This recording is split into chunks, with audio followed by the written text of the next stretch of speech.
Hello, welcome back. And if you've watched part one, you know we're exposing the hypersexual mask. Why using sexuality as armor instead of authentic expression keeps you lonely.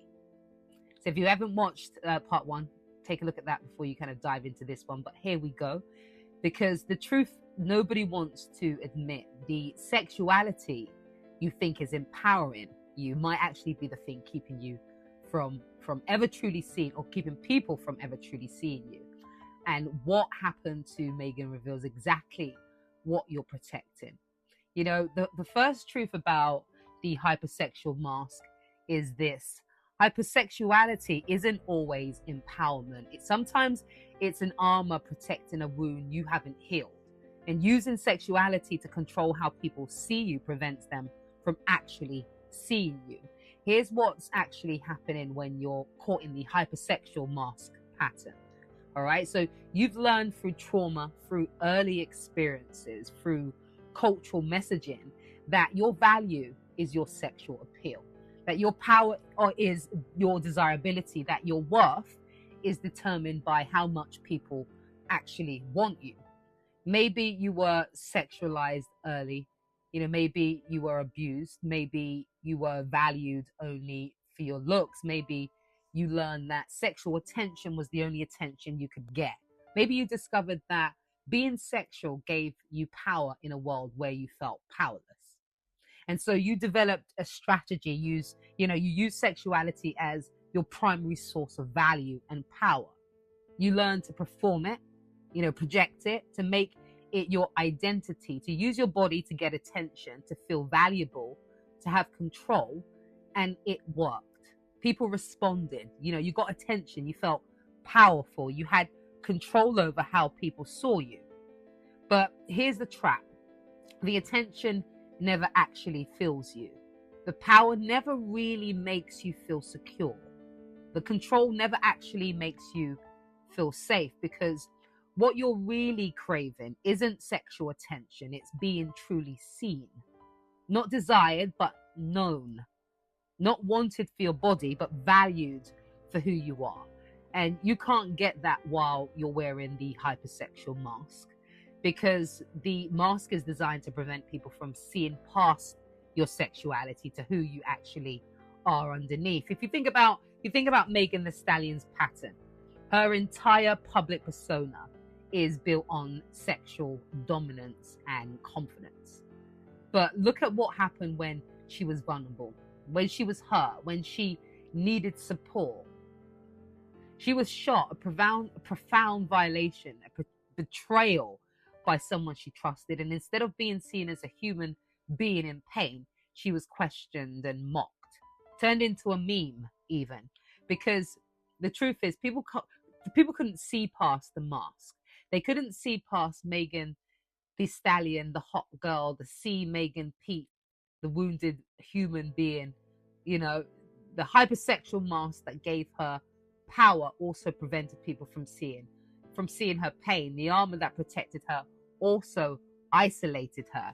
And she had to go back to performing the mask, back to being the hot girl, back to projecting sexual confidence and strength, because that's the only version of herself people were willing to see.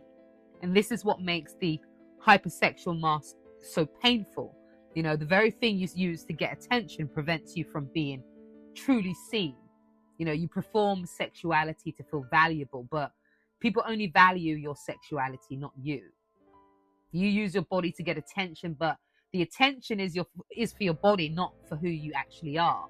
You project sexual confidence to feel powerful, but the power is conditional. It's conditional on maintaining the performance, which is exhausting.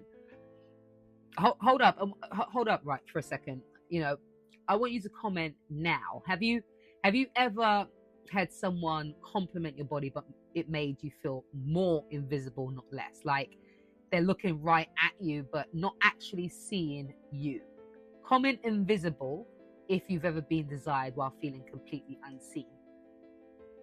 All right. So also just think about your own patterns. That when you're being hypersexual, when you're posting sexual content, when you're performing desirability, when you're using sexuality to get attention, what are you actually seeking?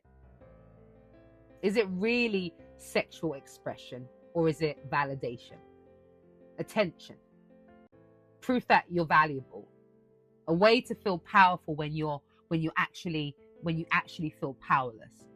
And when you get that attention, when people respond to your sexuality, when they desire you, when they want you, does it actually feel you? Does it make you feel truly seen, or does it leave you feeling empty, like they're responding to the mask but missing the person underneath? If you're honest, you might recognize that your hypersexuality isn't about authentic sexual expression at all. It's about protection, about control, about getting attention in a way that feels safer than actual vulnerability. Because here's what the hypersexual mask actually does. It lets you be seen without being known. It lets you get attention without being vulnerable. It lets you feel desired without risking rejection of who you actually are. And if someone wants you sexually, that's about your body. It's not about you. So if they reject you, they're rejecting the performance, not the person. The mask protects you from the vulnerability of being truly seen and potentially rejected. But it also prevents you from experiencing real intimacy as well. Because real intimacy requires being known, not just desired. It requires emotional vulnerability, not just physical nakedness. It requires letting someone see past the mask to who you actually are. And that's terrifying when you've been hurt. If you think about Megan's pattern after the shooting, after being betrayed, violated, publicly humiliated, of course she went back to the mask. Of course she doubled down on the hot girl persona. Of course she projected even more sexual confidence and dominance, because the mask feels safer than vulnerability. Performing sexuality feels more controllable than emotional intimacy. Being desired feels less risky than being known. But it also keeps her isolated. It keeps her performing. It keeps her from experiencing the very connection and support she needs to heal. And this is what happens when sexuality becomes armor instead of authentic expression. Authentic sexual expression is about connection. It's vulnerable. It's an extension of emotional intimacy. It makes you feel more connected to yourself and others. It's integrated with who you are, not separated from it.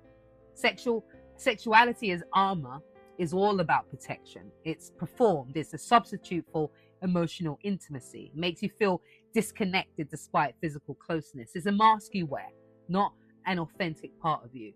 But authentic self-expression, it makes you feel whole, seen, connected, more yourself. Sexuality as armor makes you feel empty, invisible underneath the performance, disconnected, less yourself. But authentic sexual expression brings people closer, creates intimacy, deepens connection. Sexuality as armor keeps people at a distance, prevents intimacy, maintains separation. So if you think about your own experience when you're being sexual, is it bringing you closer to people or keeping them at a distance? Is it making you feel more connected to yourself or disconnected? Is it authentic expression or protective performance? That's the question. And if you can be physically intimate with someone but emotionally closed off, that's not intimacy, that's protection. If you can perform sexuality confidently but can't be vulnerable, well, that's not empowerment, that's armor. And if you get attention for your sexuality but feel invisible as a person, that's not being seen, that's being objectified, even if you're the one doing the objectifying. Here's the painful truth, guys, that nobody wants to say out loud, but you know me, I'm always willing to say it. In our culture right now, we're calling everything empowerment. We're calling hypersexuality empowerment. We're calling sexual availability empowerment. We're calling performing for male attention empowerment. But empowerment isn't performing sexuality to get validation. Empowerment is being so secure in yourself that you don't need external validation. I'm going to say that again for those in the back. Okay? Empowerment is about being so secure in yourself that you don't need validation, external validation. Empowerment isn't about using your body as your primary source of value. Empowerment is about knowing your value exists independent of your body. Empowerment isn't being sexually available to feel powerful. Empowerment is having boundaries around your sexuality because you value yourself. You know, real sexual empowerment is when your sexuality is integrated with who you are, not separated from it. When it's authentic, when it's an authentic expression of connection, not performance for attention, when it makes you feel whole and not empty. And if your sexuality is making you feel empty, if it's keeping you or keeping people at a distance, if it's a performance rather than authentic expression, it's not empowerment, it's armor. And armor protects wounds, but it also prevents healing. Think about Megan's exhaustion. You know, you can see it sometimes underneath the performance. The wariness of always having to be on, always having to be the hot girl, always having to project sexual confidence and dominance because maintaining armor is exhausting. It just is. Performing constantly is draining. Being desired but not known is lonely. And the tragedy, or the tragedy is that the wound the armor is protecting, you know, the trauma, the pain, the fear of being hurt again can't heal while it's covered by armor. And that's the sad truth. You have to take the armor off to heal. You have to be vulnerable to experience real intimacy. You know, you have to let people see past the sexuality to who you actually are. But that feels terrifying when you've been hurt, when your vulnerability is being violated, when being seen has led to pain. So you keep the mask on, you mask up, you keep performing, you keep using sexuality as armor, and you stay lonely underneath the attention, empty underneath the desire, unseen underneath the performance. This is the first truth. You know, hypersexuality isn't always empowerment. Sometimes it's armor protecting a wound. And using sexuality to control how people see you prevents them from actually seeing you. You know, the mask that gives you power also keeps you isolated. You know, the armor that protects you also prevents, you know, intimacy, and you can't heal what you're hiding behind a performance. That's the first truth, guys. Your sexuality might be armor, not empowerment. But here's where it gets deeper. In part 3, I'm going to show you why you can be sexually naked with someone, but emotionally you're wearing a full suit of armor, and why that separation is keeping you lonelier than being alone ever could. All right, so don't miss truth 2 drops next. And as I always say, guys, stay beautiful, stay connected, and stay conscious in the field.